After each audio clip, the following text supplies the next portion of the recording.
welcome back to Kennedy's Kitchen. Today we're making Oreo ice cream bowls. Delicious.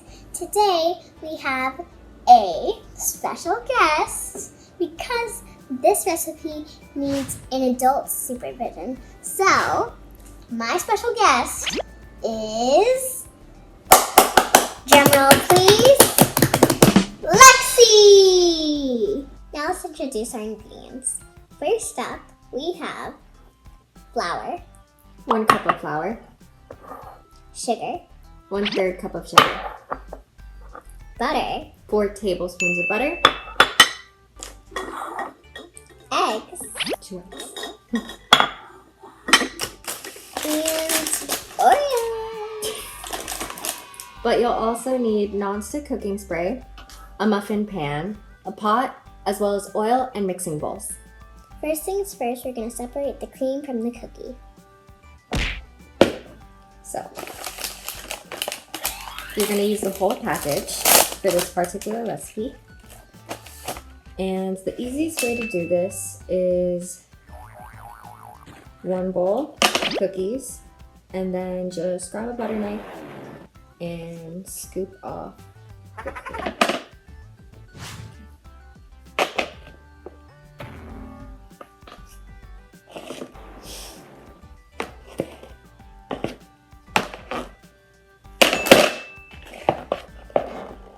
Now we're going to smash the Oreos up with a mallet.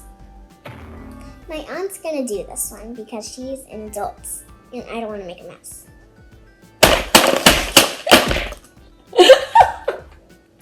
So as you could see, we were making too much of a mess. And I'm sure that Kenny wants to have a go. So, here you go. Thank you very much. Ready, set, hammer time. Now that all the Oreos are smashed up, we're gonna add the flour and mix it all up. Now let's do it. I'm so excited.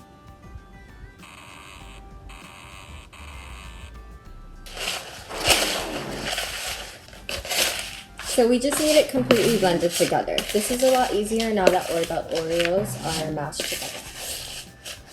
Once it's completely blended, you're good. So we put our Oreo flour mix to the side and just added 2 cups of water to the stove along with our butter and sugar. Now we just have to wait until that comes to a boil. Now that our batter is completely smoothened out, we're gonna mix the eggs. And this is how it looks. I know, guys, it looks delicious. I promise you. Okay.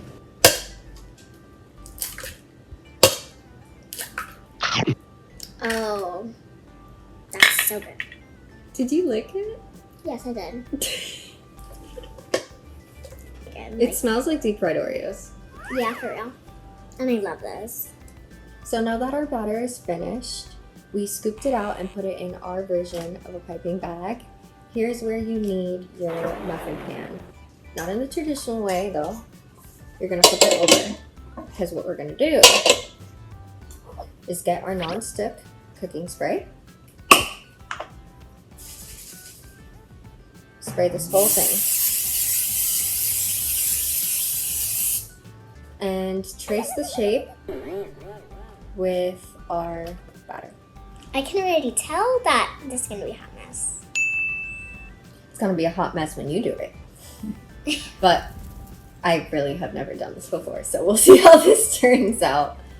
Okay. That's my point. Kenny, you're supposed to be encouraging me. Okay, which one are we gonna do? Let's just do this row. This row? Uh-huh.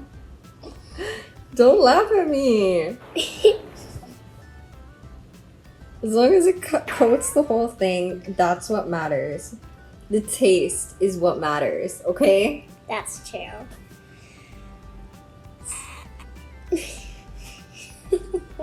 Kenny, stop laughing.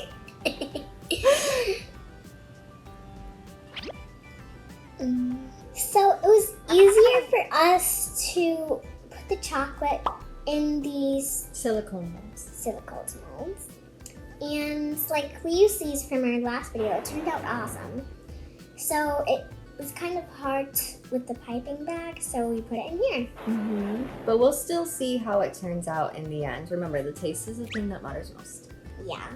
So now it's time to pop these bad boys in the freezer until they're completely solid, and we'll see how they turn out. We'll check in about an hour and see how it looks.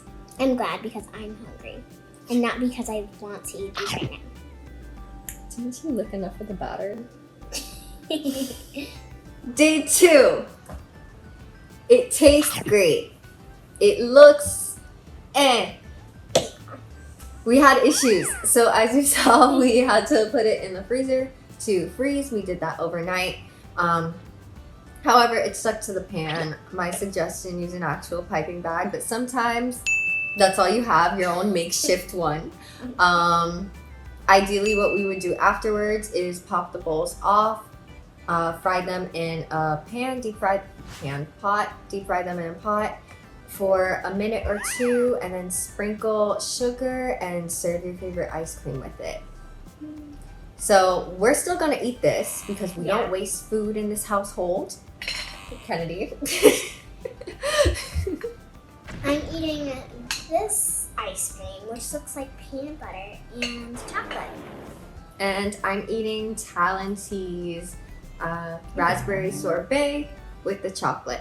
So, are we ready? Yes. Okay. Let's do this. Yeah. This is hard to grab. It's like melting. Now it's time to taste. That's awesome. That's really good, actually. Yeah. I'm gonna taste my ice cream because So you could still do it this way if you prefer.